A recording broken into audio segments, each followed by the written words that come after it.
Welcome back everyone to another NRG, and here we are with Cavemania by Atlantis software on the Amstrad CPC. A nice bright and colourful loading screen there, over too quickly if you ask me, and a nice sort of pleasant, very bespoke to the Amstrad menu screen, or title screen should we say, or secondary title screen. It's kind of nice. I like the way it sort of like scrolls through the bonuses and power-ups there. Nice bit of presentation for this game. And I think that sets the tone for the whole thing. To be fair, it's got some nice music in there. It's got some really nice pretty graphics, especially on the presentation stakes. And of course, this is a budget game. This wasn't a full price game. This was a $2.99 jobby. Come out in 1991, so this was quite a late entry to the Amstrad library as well. So we have, well, essentially 9 levels. What, 9? Yes, 9 levels to conquer. And the idea is you're Mr. Ugg here, and you have to traverse the few screens that you got, anywhere between 3 and 4 screens per level. Grab the eggs from one end and bring them back to your cave at the other end. It's as simple as that, or so it seems. You can power yourself up with extra rocks to shoot at the old monsters, dinosaurs in this case, other cavemen. There's a nice naked cave man or woman later on, which is kind of amusing. Avoiding the volcanoes and all other kind of cave-dwelling shenanigans, and it's a good bit of fun. It really is a good bit of fun. And you can see lovely, bright and colourful graphics. There we go, I've got the first egg back. I'm a bit out of practice, so excuse me if I cock up a few times here. This came out on the Spectrum originally and was translated obviously to the Amstrad and the Commodore, and I think the Amstrad version plays the best for me. They all versions for me suffer from a bit of control issues, a bit like that. I accidentally double jumped there and I didn't mean to do that. I didn't think I put the command in, but somehow I did. The Amstrad version certainly controls a little bit more tighter than the Commodore version, which I've recently played on my live stream, but it's still rather nice. It's still a nice game to look at and to sound. I mean, it sounds. I mean, to be honest, I think the sound effects, music is all nice, and it's just drawn very nicely as well. I think the sprite could be a little bit bigger, and you've got his Superman jump on as well.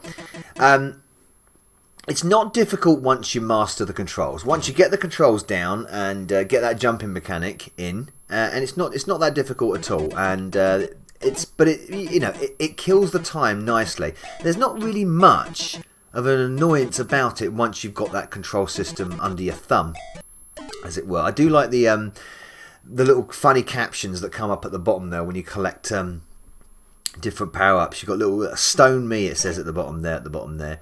And you got, whenever you egg collected, you got all the messages that sort of like go at the bottom there. It's quite fun. Once you collect, oh crap, you see, that's a good example. I was just about to tell you. Once you've collected an egg from the pterodactyl nest, you've got to get back to your cave unscathed, because you obviously respawn. You've got a lot of lives in this. You've got 99 lives, so you've got plenty of leeway to screw up. But once you've got that egg, you've got to get back to your cave unscathed. In other words, don't die, basically. You can get hit by the volcano, and that's fine, and by the dinosaurs as well, but yeah, you can't die. If you do, you've had it, and you lose the egg, but we haven't this time. And there we go, that's level 1 completed. Island hopping, collect the wheels for the bonus score, indeed. So this is the bonus level that you have between levels. And immediately the bleeding bat things pick me up. Get off. You can shoot. Oh, God. Look, he's giving me an absolute hard time here. So he's picking me up and dragging me all over the place. I'm trying to shoot him. That's a bit rude. Oh, look. You see, and I completely... He's kicking my... He won't leave me alone. I want to shoot him. Come here. Come here. Come over here. Come over here. Oh, there you go. Got him. Phew. I want to cock the jump up as well. But luckily, he doesn't respawn. So you've got to collect the stone wheels. And I don't know what I've done that for. I should have gone collect... Oh, it's respawned, but never mind. Collect the stone wheels. Here we go. To move on to the next stage. Unfortunately, you have to complete the bonus stage to move on. So it's not really like a bonus stage where if you don't win it, it doesn't matter. You've actually got to treat it like an actual level, and you can only move on to the next stage if you actually collect all the wheels, really. Once you master all the jumps, I think they're all pretty much the same. Oh god, I've done a double jump there by accident. Once you've got the technique down right to the bonus levels, then it's not a problem at all, because you just do it every time. This bat, oh there we go, I've got to shoot him from this distance. I do like that kind of mechanic, that sort of stone throwing mechanic where it sort of like drops out the sky and gravity affects it. That's kind of cool, that. Oh no, I've cocked it up. Cocked it up, I can't move on now, essentially. I need to get that wheel, and I don't believe I can jump back onto the wheel. So I've got to start from the beginning. There we go. So, Wheel of Fortune. Oh, God. It is quite strict on some of the platforming detection, I've got to admit. It is that quite strict sometimes. And sometimes you fall off the edge and you think, why have I done that? It's a bit weird sometimes. A bit odd on them aspects. So let's try and jump here anyway.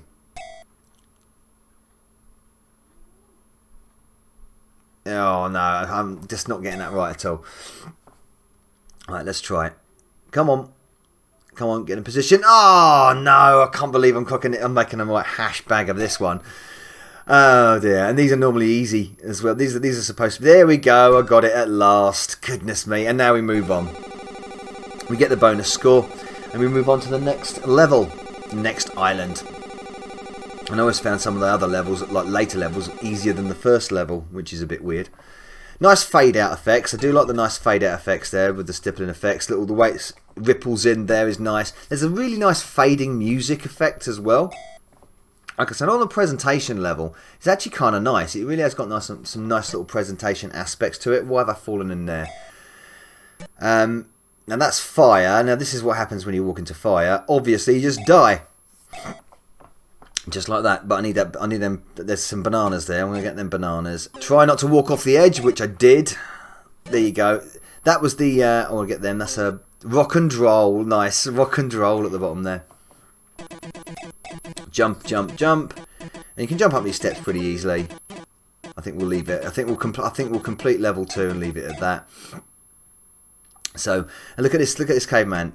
Is that a naked caveman for you? I don't know. It looks like it. Suspicious looking, very, very thin loincloth. Oh my god, I can't believe I've done that. There we go. No, what are you doing? Why have you... I didn't want to go there. Oh yeah, I've got to go that way, of course. I've got to go that way because I've got to get an egg. Because I ruined my egg. Right, let's try and get this guy again. I've got to jump up to that bit. Oh, come on. I should have jumped onto the vine there. I'm not having that. I'm not having that at all. That, you see, sometimes if you're on the wrong the wrong platform, the wrong position, sometimes you just won't grab onto the vine, which is pretty ridiculous, really. But anyway, come on, let's get back. I've got another broken egg now, so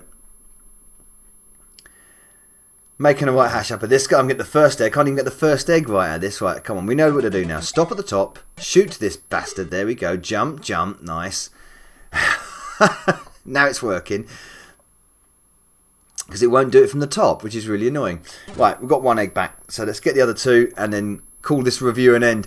Like I said, this is a nice game. So you know what? If you had this for $2.99 back in the day, I wouldn't have been complaining at all. I wouldn't have been complaining. You got it all. You got music. You got colourful graphics. It's got gameplay. It's a bit finicky when it comes to its control system and a bit dodgy on the collision detection.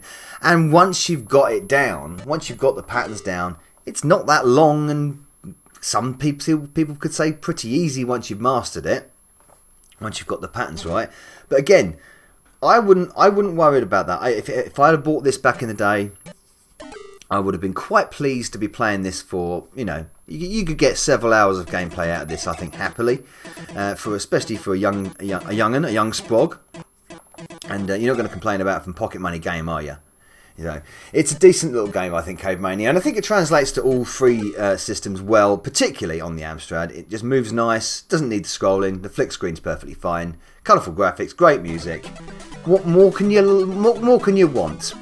That was Cavemania by Atlantis Software on the Amstrad CPC, and I recommend you give this little old classic budget title a go. Why not? You could do a lot worse.